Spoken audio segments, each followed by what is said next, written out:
You're watching Next Pitch, the student athlete playbook for parents raising tomorrow's athletes. Hi, Anthony Leverett here, host of the Next Pitch podcast, and I am joined again today by Hannah Huesman, and we may have a special guest along the way of Blake Huesman, how old is she, Hannah? How old is your daughter? Just turned one. Just turned one, so hopefully she has some insight to provide to us today. Adorable young child on her. I'm sure she'll be the most mentally trained child on the planet. It's the goal, not to push it too hard on her, but just a natural upbringing, build the foundations. Everything Osmosis. Yes, totally. Okay, well, today we're going to talk about high performance and motivation, and I think this is going to be a hard conversation to have because it's one of those, and maybe I'll be wrong about this, but you and I have not talked about this about how we're going to go about this today. But how do you define and talk about this in youth sports? And that's where I want to start. And is motivation teachable? Is it something that you can teach someone if they're not motivated to be good or to grow? Is it a teachable skill set? Yeah, I mean, it's a great question. And I think it's one that we're all probably asking and trying to figure out. First and foremost, it is. You can teach it. And hopefully you're teaching it from a young age. And I always say that, like, we've heard we're products of our environment, but you really are. Like, how you raise your kids just sets you up for a great foundation, right? It might not give you all the end all be all of everything we need. And because you're not going to be able to equip yourself for everything, right? There's unexpected stuff all the time, but I think it is teachable and from a young age. But even if you don't get it from a young age, I do think it can change and alter as you grow up. It's really hard, right? It's one of those things where it's almost like a personality trait, which is sometimes hard to change, but that doesn't mean it's impossible to change.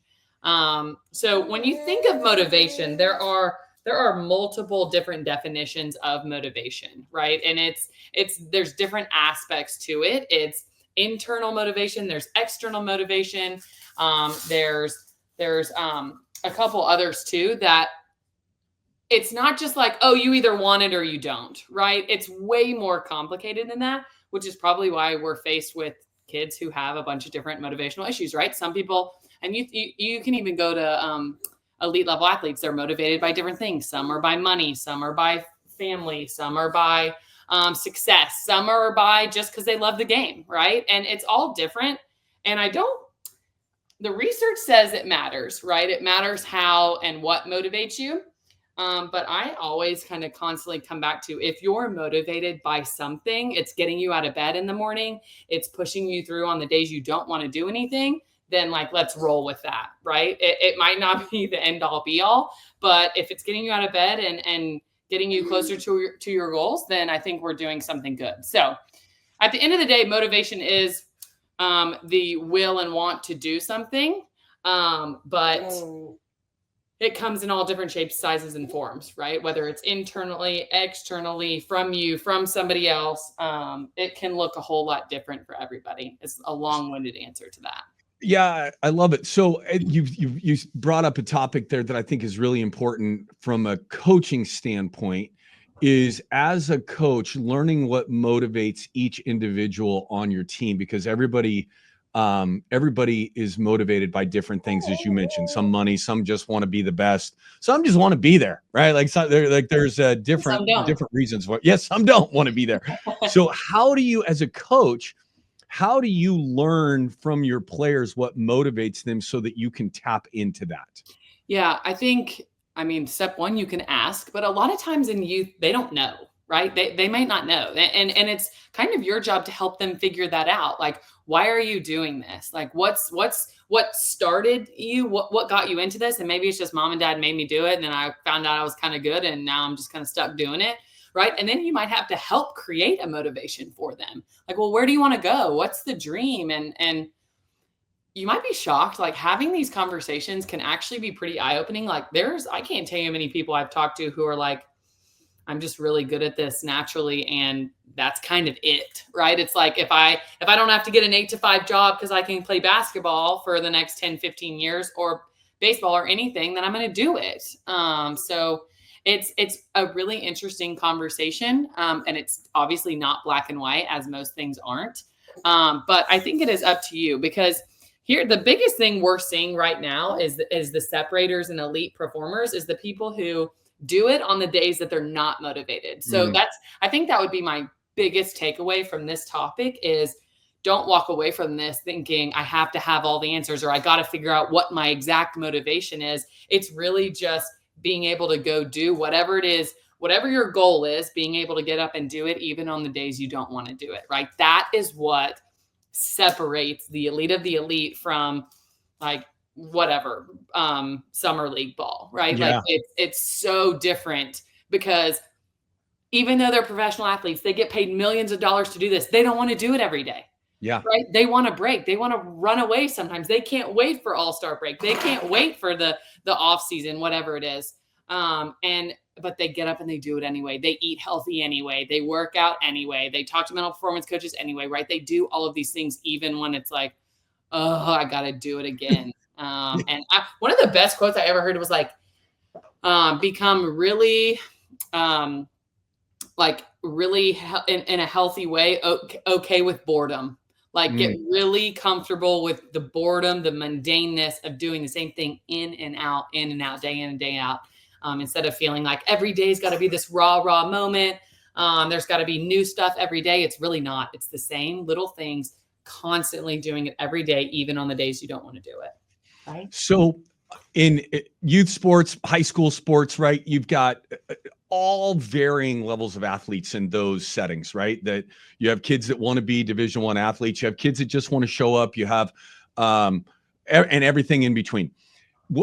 For the high performing athlete that is ultra motivated to go chase their dream, what advice do you give them to help? And I think this is kind of that, it dovetails in with being a leader, but how do you help that high performing athlete help to motivate their teammates so that they can reach the goal that they're looking for within that team dynamic when you have different levels of motivation within an organization? Yeah, that's a great question, right? And I would even think back to, like, as a leader, is it your job to motivate other people and to get them going, right? Both as a coach and a player on a team. But I think the best of the best do it. And it doesn't have to necessarily be like a rah speech every single day. I think a lot of people lead by example. And like, if you show up early and you set the standard, then go do it, right? I'm working with a team right now who has one person on the team who is incredibly elite, like the elite of the elite. And he sets the bar so high, and he will call you out on anything you're doing, whether it's you're eating regular fries instead of a salad, right? or you show up a little late, or you show up hungover, or whatever it is, right? He's going to be like, really, man? Like, we're trying to win.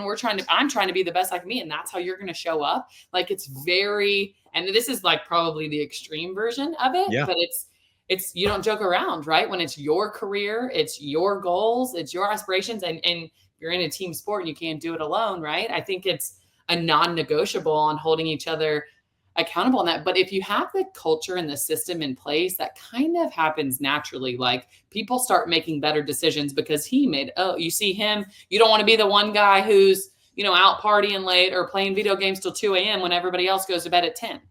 Right? When everybody's wearing Whoop bands or Oura rings to track their sleep and everything, and you don't care, right? Like, it's like you start to stand out in the bad way, in the opposite way of the direction we're trying to pull, and it becomes really obvious. So I think it's hopefully enforced naturally, but and mostly by what you do, right, and how you act, because once you have such a foundation of how you act and what you do, and how you go about your business, it's a whole lot easier to hold other people accountable, right? Because you're like, this is what we do. This is how we do it. Are you on board or are you not? And if your coach and the captains back you or support you or are on the same page, then it's relatively easier to get everybody else on the same page. We all know what our goals are and what we're doing. If you want to be a part of that, great. If not, maybe this isn't the best situation for you.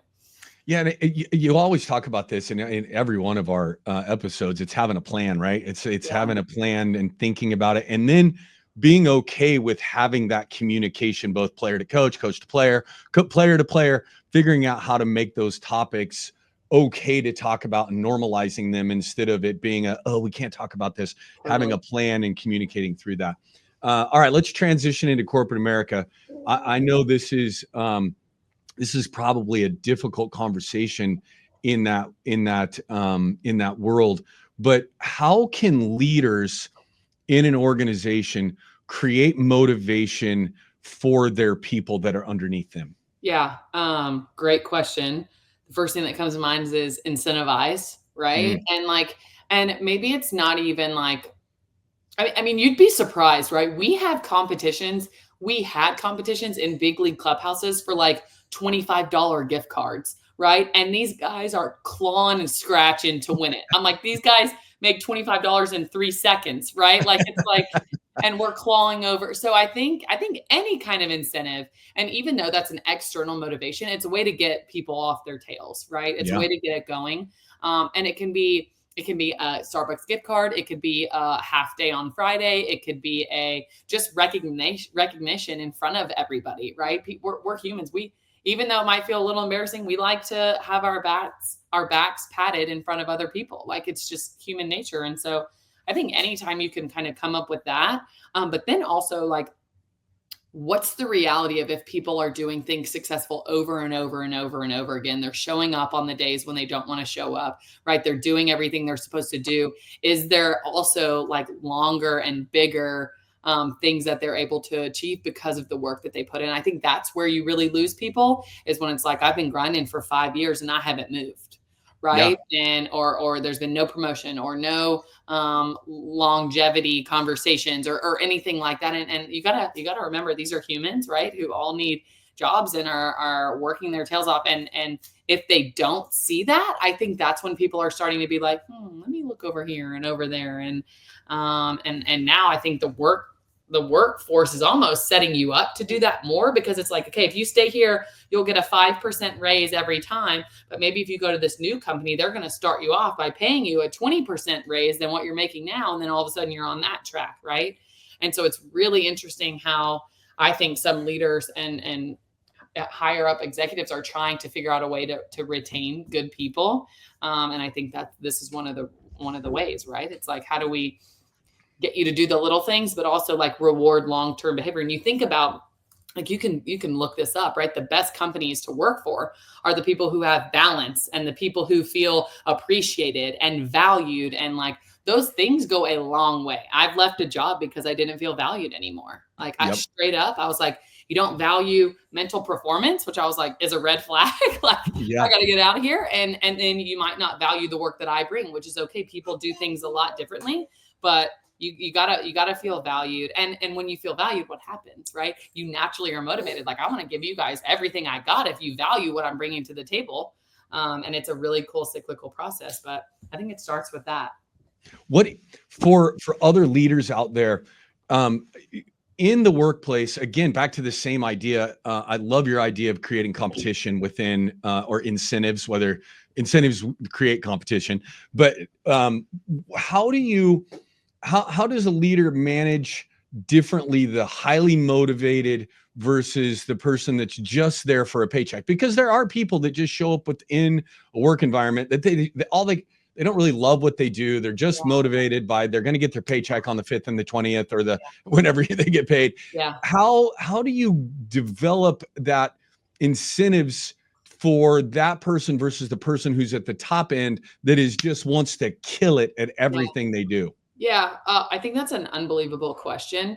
And I think it's okay. I think first and foremost, we have to stop trying to fit both of those people in each other's box, right? Like, you can't take somebody who's like happy to have the job. Like, maybe they never dreamed of making $75,000 a year and now they're making $75,000 a year. And so they're like, this is amazing. I'm going to work 8 to 5, get out of here, take my 2 weeks vacation and happy go lucky, retire when I'm whatever. And so I think you just have to understand, and this is where like the depth of this comes in, is you understand what they want and how they're going to work and when they're satisfied. So if that gal's content and that gal's content, beautiful, right? Yeah. I think the hard part is when you get those two people on the same team and maybe the go-getter is like pulling her hair out because this person won't come on.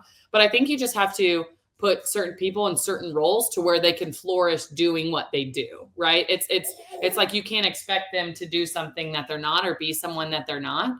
And so it's almost just like if they're motivated to do the 8 to 5 thing, stay in the same position for the next 30 years, perfect. We need you here. We need you in a position where we need consistency. We need no drama, no emotion. You just get in, get the job done and get out. Where the other one, maybe it's like, we got to push some envelopes. We got to do challenges. We got to try new things. We need to go find new people. You put them in different situations and different roles where they both can flourish, because I do think you actually might need both of those people on a team. Like you think about that, like the steady assistant coach who maybe is like, I have no aspirations of being a head coach. That might be your best right-hand man, right? Yeah. And maybe the other assistant coach is the one who's like, I want to be the best coach in the world. So I'm going to like work all these hours, crazy out, and then you balance, right? You give this guy something to do and you give this guy something to do. So I really think it's be careful trying to put them in boxes that they don't fit in and try to find jobs that they will flourish in with the abilities that they have and that they want.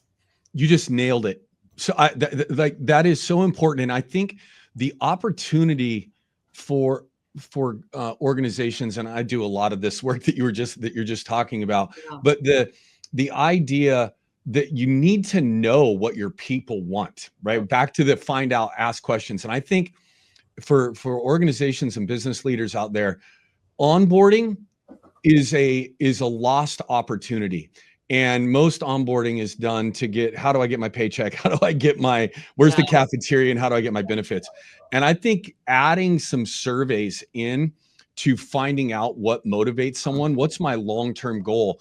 I just want to be a part of this organization. There's your right-hand man. Totally. I want to run this organization. Totally. There's someone, you better find something to do, because if you don't match their motivation with what they want, you're going to lose them because they're going to find someplace else. So finding out early on when you bring someone into your company, what it is their aspirations are, what motivates them, what is their motivation for their life, is critical to making sure you have the right plan in place for every person that is part of your organization.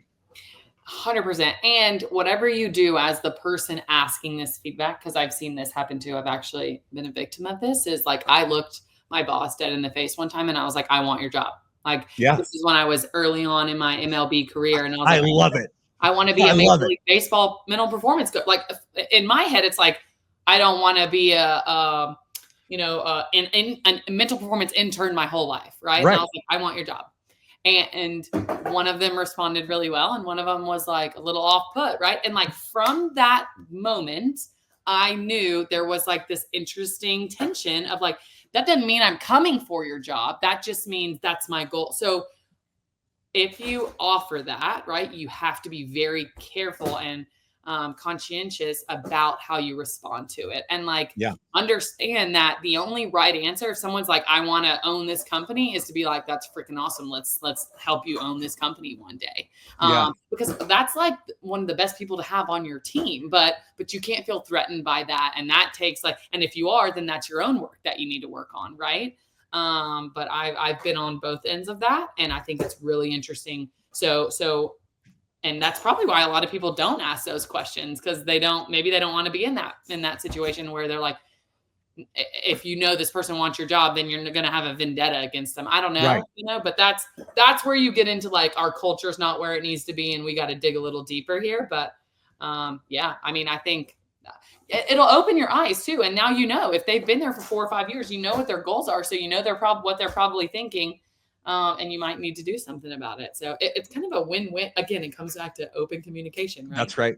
Yeah. I think, and for the person out there listening that is kind of feeling stifled, that has this deep motivation to move up, and you feel stifled, you need to have that conversation. And it can be scary because the answer might be, this isn't the right company for me.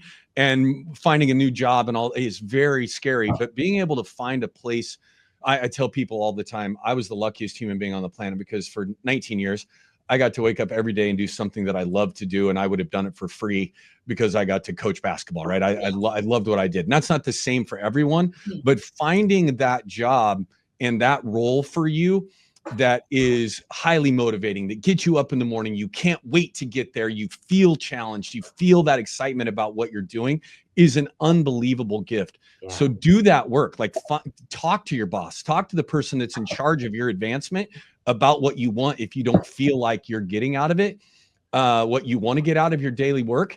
And if they tell you, you know what, there's not a spot for you to move up, now you have your answer and you can start looking for something else. And that's okay. And like, be ready for those responses, and I would even throw caution to the wind on be ready for the cookie cutter responses of like, absolutely. Like, yeah. And if the actions don't match the responses, then that's another, like, maybe I should be aware of what's going on here.